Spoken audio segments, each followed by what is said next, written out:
So Jen, here's my first question for you, which is, to me, it sounds like you have the greatest job in the world. It is pretty cool. It's a pretty cool job. Like you get to focus on how to make work better Yeah. for one of the largest companies in the world, and that gives you a lot of influence for all the rest of the companies in the world, right? Who look to Deloitte as a pace setter. What does it mean to be a human sustainability leader? Or even, I think your previous title was Chief chief Wellbeing. chief well-being Yeah. officer. What does that mean? Who do you report to? How do you get measured? What do you do? Tell the Yeah, audience. it's a great question. And so let me see if I can unpack all of that. Where it reports in the Deloitte organization currently is to our purpose and DEI officer. And so it sits, in that organization, and aligned to that organization is all things diversity, equity, and inclusion, as well as what sits within kind of Deloitte's stated and known purpose, and the pillars of our purpose and our purpose office are things like trust and climate, sustainability, equity, trust. Those are really areas of value and purpose and meaning to us at Deloitte. And so, this is kind of human sustainability is really connected into all of those, and in many ways is,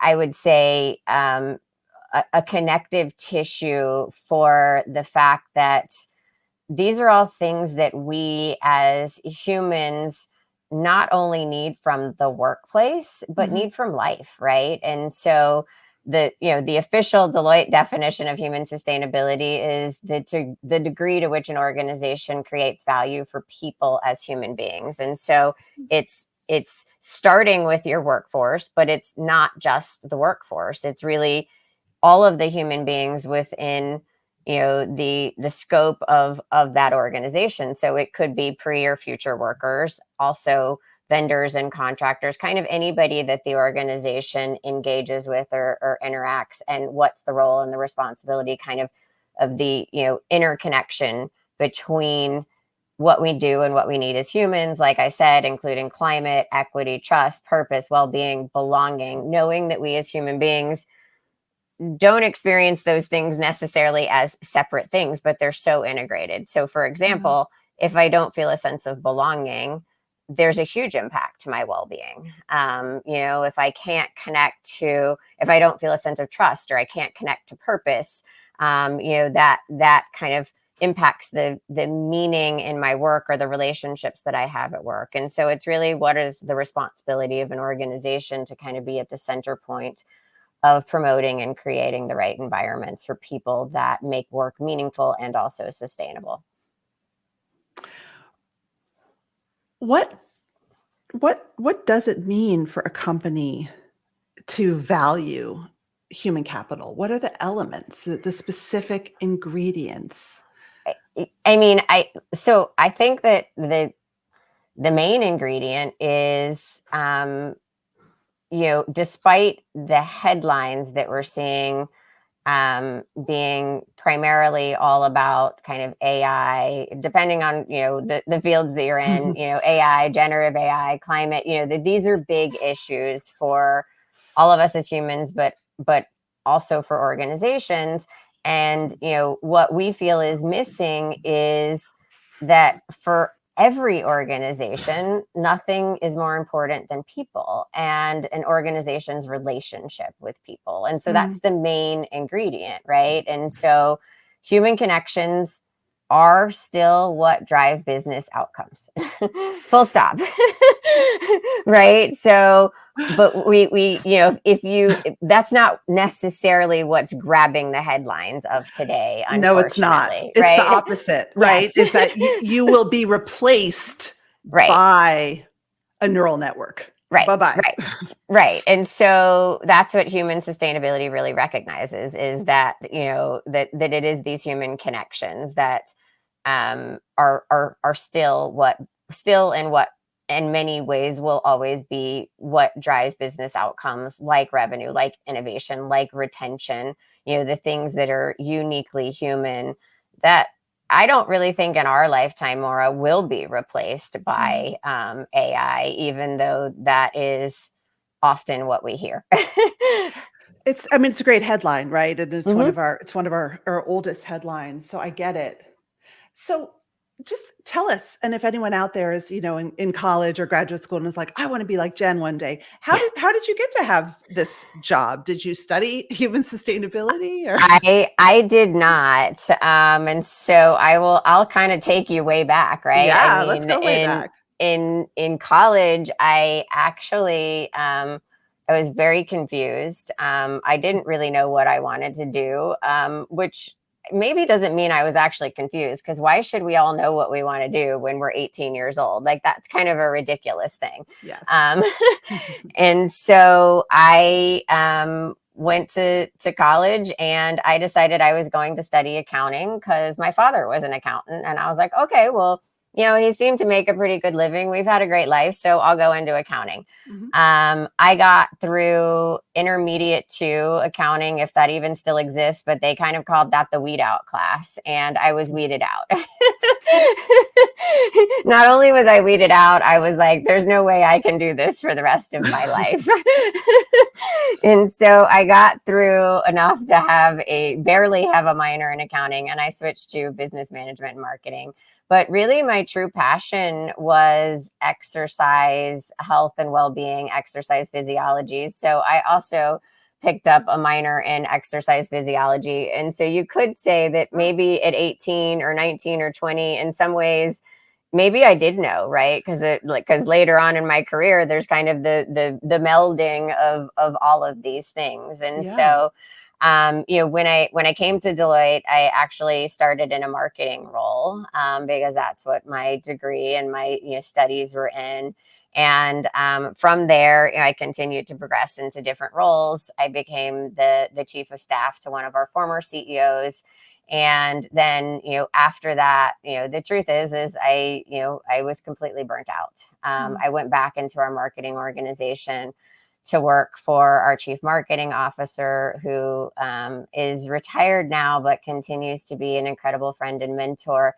And, she, when we talk about burnout, she was the one that is the, pivotal person in my story that saw what was going on with me, recognized what was going on with me, and sat me down and said, you need to take some time off. You need to get well. You need to focus on yourself. And, she really encouraged me to take a leave of absence, which, at the time, and we can talk deeper about burnout, talking about kind of failure, that's how I processed it. Yeah. I processed the need to take time off or to take a leave of absence to actually care for myself as a failure, which is so wild.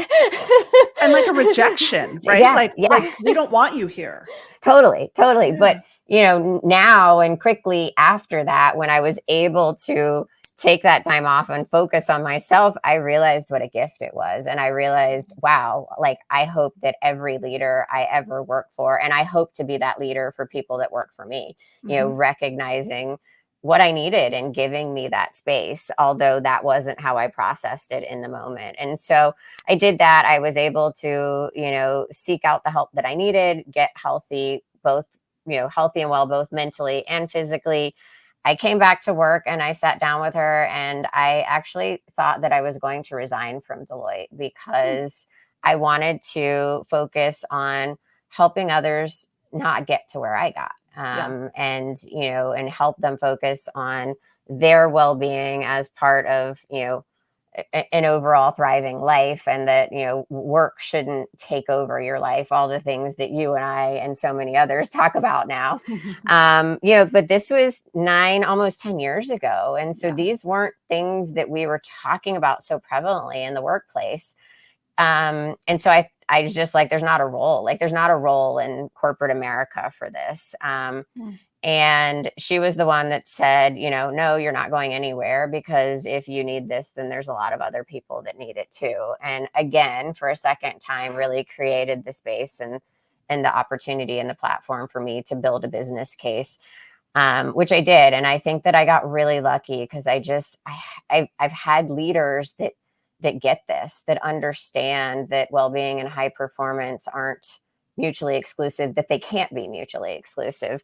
And so I was in the chief well-being officer role for 8.5 years, and then more recently created and transitioned into this human sustainability leader role. And where did it come from? I mean, it came from just a recognition of the evolving needs of the workforce and a recognition that this can't just be solved by creating more programs, tools, and resources and benefits for people, that there's a role that the organization plays in removing barriers to people getting good work done, or removing barriers that are long-standing norms and expectations that no longer serve the way that we work because so much has changed. And only the organization can do that. And so I say you can't, like the old adage, you can't outrun you can't out exercise a bad diet, right? It doesn't matter how much you and I practice self-care over and over and over again. If we're working in a system that is constantly putting barriers in front of us, then, that like we're always going to be swimming upstream. And so it really takes both. Not that the programs, tools, and resources are bad, but for business leaders, you're sub-optimizing your investment if you're not doing the and. Yes. If you're not looking at root cause, right? So to optimize the investment and caring for your people, you need to look at root cause, and you need to start changing the things that are creating kind of bad well-being and other outcomes for the workforce that we're hearing and seeing so much about. If you had to pick the number one systemic barrier that you see in organizations today that keeps people from optimizing well-being, and you don't just have to pick one, what would it be? Yeah, I mean, I would say, I think for so many people, it is workload, right? I mean, we're all continuing to be asked to do more with less, and nobody knows how to do more with less, which, by the way, is a positive use case for generative AI, which we can talk about. Okay, fair enough. Right? Like, so there are some answers, right? But so I think number one is workload.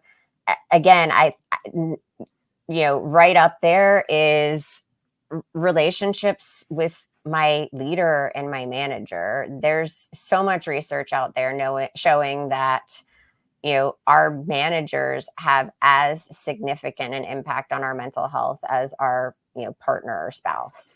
And that's just a crazy that's a crazy stat, that like work or someone at work has so much influence and impact on you that they can actually impact your mental health. But it's absolutely true. Work is the biggest determinant. It is the biggest determinant, 100%, right? And so relationships, and I think training our manager, like well-being hasn't really been a skill set that we train our managers for, right? And it is a skill set, and it can be trained, and it should be the number one skill set of like any people manager. So I think that there's that. And then, I just think, I think the interesting thing is we don't talk enough to our workforce to ask them what are the barriers, right? Like if you ask your workforce what are the barriers, they will give you all of them. They love to. Trust me, because I get them. Yeah, and so having real conversations of like, what are the barriers? What can we do to solve them? And recognizing that sometimes we might not be able to solve all of them or all of them right now. But if we can solve 2 or 3 or 4 over the next 6, 8, 12, 15 months, wow, that will make work so much better for people. I have to tell you, and hi, Kristen. Hi, Eva. Listeners, jump on in. It's great to see you. I have to tell you, as the person who people come to with like, help, it's so toxic, help, I can't sleep, help. You know, I had someone say to me, and she ran anxious. She was like, there's layoffs in my company. And every time I get a meeting request and I'm not 100% sure what that meeting's about, I lose the ability to like stay focused and on task Hi, because it's me. right. Like a really simple thing would be if people could just tell me What the meeting's about. what the meeting's about. Was this you? Or is It this also? It might have been. This is 100% me, but I know so many people that are like, can you just like the email or the calendar appointment that's like, hey, can you chat? I mean, like anxiety through the roof, right? Anxiety through the roof, right? Yeah. Anxiety through the roof. And so to me, there's two problems with that. One, it's in sort of digital mediated form. So there's no tone, there's no nuance, there's nothing. And the second is you're not being specific, you're not setting expectations, right? So like sometimes it's just not that hard. Yeah. Um, Barb has a question, which is great. Can you elaborate on the well-being skill set and how to train it? I mean, I think you're getting to it, right? Like, what are the actions that people, like, what are some of the things that people should be aware of? I mean, some of it is self-awareness. I think well-being as a skill set, honestly, starts with the leader, the manager visibly taking care of themselves.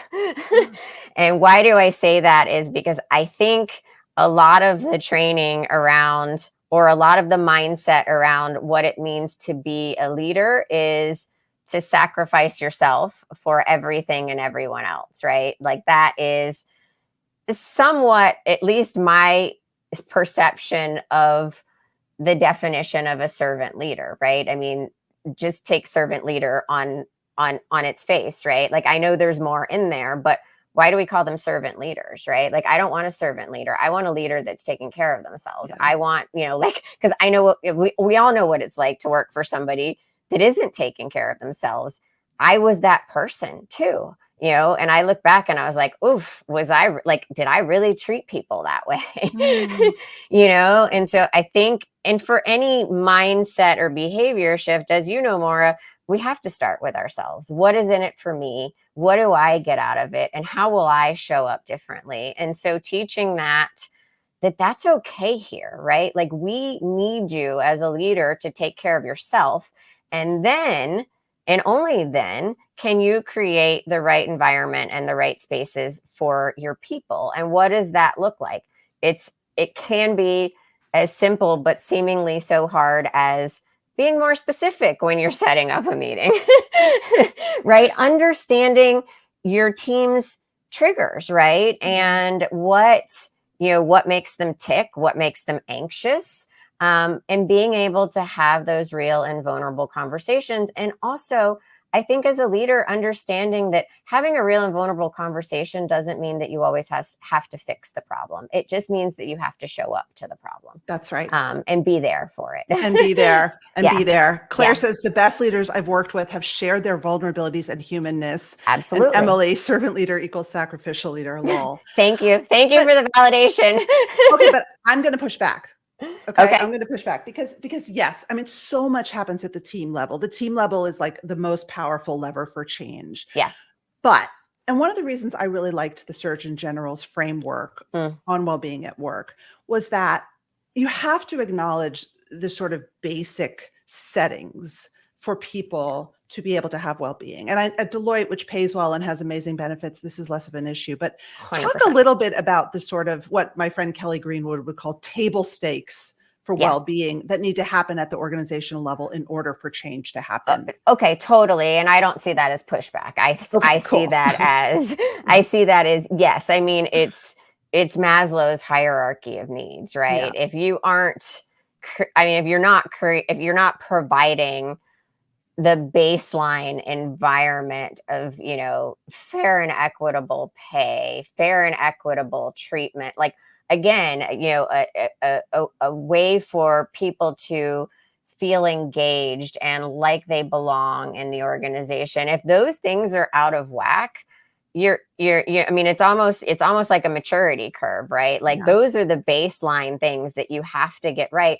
And quite frankly, I think those are actually the hardest one. Like I do think that those are kind of the core issues that we're not addressing. Like why doesn't somebody feel like they belong? Why doesn't somebody feel like, I mean, as a leader, there's probably nothing more important than that. Why doesn't somebody feel like they're being treated fairly? Yeah. Like those are the things that we need to dig into to actually move up on that maturity curve to get to some of the other things that I was describing. So that's fair pushback. I don't see it as pushback. I think it's an incredibly important point. Yeah. Sue John says, I love the approach starting from the self and then to others inside out. I love it too. And I did want to mention, there's an organization called One Mind at Work, which I think Deloitte must be a part of. And they actually have a maturity curve for organizations around mental health and well-being that you might want to check out if listeners, if you're in the space. So yes, I think we're saying that it's all important at all levels, right? You have to have the organizational level, you have to have the leadership level to give buy-in. And then the team, to me, is like where a lot of the rubber meets the road. 100%. Those are the people you spend the majority of your working and waking hours with. Well, so listeners, dive in with questions, but I'm just going to ask, yes, Claire says we have core needs as humans to feel psychologically safe. That's right. 100%. We can't show up and do good work if we're not. Yeah. Let's just talk about AI a little bit. It is such a headline, and I almost hate to indulge the headline, but I think what we're seeing in the tremendous rates of anxiety and doom scrolling around the role that AI is coming to play is that a lot of workers who've been at companies that treat them well are sort of hearing a message now that says, actually, we don't value you. You are replaceable by a machine and you better get ready. And I know there's a lot of media manipulation, but can you talk about how leaders and organizations need to communicate around Gen AI in a with a lens towards human sustainability? Yeah, absolutely. I mean, I think this gets to one of the core tenets of human sustainability and why human connection is the main business driver of business outcomes. And so I think broadly why so many organizations are falling short in prioritizing these connections is because we are still operating in this legacy mindset that kind of centers on this idea that organizations extract value from people, right? Like it's an extractive relationship, it's a transactional relationship rather than working with them to create a better future of work. And so I think AI is a perfect example of extracting, an extractive value. Like when it comes to technology and AI, the relationship is extractive. For me, it's personally extractive because my book was one of those books that got fed into the giant model. So it's like literally extracting my stuff from my brain. Right, exactly. So, but extracting value is appropriate for machines. It's not appropriate for humans. What's appropriate for humans is, and it's the other side of the story that isn't being told, having healthy, engaged, innovative people who have trust in the organizational systems that then they can work side by side with AI. And I think the messaging can be and should be, again, that there will always be a need for humans in the workplace. What humans do in the workplace can and should change because a lot of the work that people are doing doesn't feel valuable or meaningful or isn't valued. Right. Right. And so how are we going to reskill and upskill and prepare the workforce to do more meaningful work? And by the way, not have to be tethered to our technology 24 hours a day, 7 days a week, because AI is doing that. And AI can work 24 hours, 7 days a week. and humans can't. And we need to value the fact that humans can't. Because humans can do so many other things that the AI can't do. I love that reframe, actually. Emily says, when leaders embody a healthy work life and bring wellness to the core of the business, the team Yeah. will follow suit. Absolutely. Oh, here's a good question from Philly. And then I'm going to ask you to talk a little bit about the report. I'm going to read this question for the audio. It feels like the pendulum has swung from employees having the power after COVID to now employers, given the economic conditions, e.g. return to office mandates, less spend, and focus on well-being as orgs are in survival mode. Yeah. Yeah. Can you speak to that? I can. I think it's true. But I think that we've seen these cycles before, between it's an employee's, marketplace versus an employer's marketplace. And so I don't think it's necessarily unusual. What I think is different is that the workforce is now different. I think that the younger workforce has very different expectations of what they want and need from their employer. And I feel like we say that about every generation, but I think this generation is truly different. And I think there's reasons for that.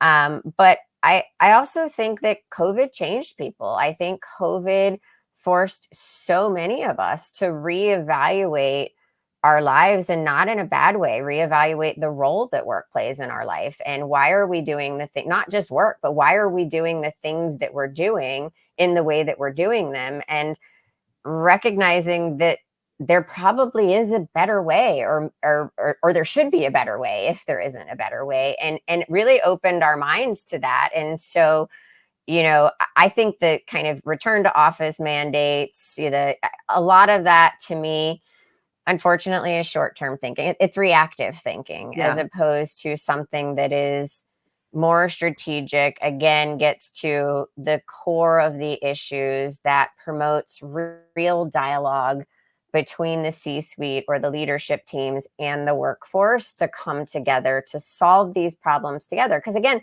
the younger workforce isn't necessarily saying, you have to solve all these problems for me. The younger workforce is saying, please listen to me. I have some ideas. They want that for sure. But they also have a higher need for work to solve for issues and for work to meet their needs. This is something I've interviewed you for articles. I've done a lot of work on mental health and generations. And what part of the reason I think this generation is different is that they've been told that work is everything and career identification is important. And so they expect work to see them, to meet their needs, to have such a strong role in their life. They've been told mentorship is everything. Okay, well then mentor me, take care of me. Whereas us older people are like, meh, it's a job, and we build loyalty because we love the people, but it's just a different mindset. So I almost feel like, have we set up younger generations to fail by encouraging them to expect too much from their employer? I agree. It may be. I don't know. I don't know either. Because I don't know that those are unrealistic expectations. I feel like I just didn't know to ask for them. Yes. I wasn't told to ask for them, right? Because again, going back to, if you're an organization that values human connections, why wouldn't you provide and value those things? Because I think the missing piece is, we're not yet recognizing the virtuous cycle of, if we really value these connections with the people that work for us, that benefits the organization. So it's not just the organization that benefits people. People also benefit the organization. And that creates a virtuous cycle, which lifts all boats, right? And so I don't think, I think there's still a gap between the knowing and the doing, right? Like, I think there's not a lot of leaders that would tell you that people aren't important, that well-being's not important, that DEI, and like all these things. I think most people agree that they're important, but there's still kind of a lag in okay, I know this to be true, and what do we actually do about it? Right. And your research found that disconnect Yeah. also in what, Yeah. and I want to get to that in a minute, but I have good questions coming in. So I'm going to ask you this question from Jasper. Jen, why do you think chief well-being officers or dedicated well-being leaders at work are still so few and far between? I have no idea. Because I think that I agree with you that they shouldn't be few and far between. Look, I mean, like, honestly, I have no idea, but I think the real answer is just what you and I were talking about, Maura, is there's a lag in the knowing and the doing, Yeah. or the how to solve the problem. But I also think, look, let's give a shout out and some credit to the C-suite. Being a C-suite leader right now is hard. So hard. So hard, right? And there isn't, you know, 8 priorities, there's 80 priorities, right? And everything feels like it's on fire all the time. And so even if you have 8 priorities, you can't ever get to what those 8 priorities are, because there's just constant crisis in our world right now, unfortunately. And so I think that even though we know this is really important, there's still a lag in how do we prioritize it? Where does it get prioritized? And what do we do about it? And so I think a lot of leaders and organizations are trying to do the right thing, but it's still not meeting the needs of the workforce, and work still needs to be done. But I'm hopeful. I am really hopeful, especially with the younger generation. I think they're pushing us in a direction to figure this out. We might not give them everything that they want, but I think we can definitely get closer. Yeah, I agree. Claire, I'm going to get to your really good question. I think that's a good question to end on. But, you know, Deloitte just released its latest human capital trends report. You co-authored a piece about human sustainability. What were just a couple aha moments for you from that data around where we are at in human sustainability? Yeah, I mean, aha moments. I mean, I think that kind of, we just talked about it, the significant gap between the knowing and the doing, right? But I view that as promising, right? At least we know. That's true. It's better than not knowing. But I think some of the other, what's important to recognize is that there's a lot of organizations that are doing a lot of really good things. And I think one of the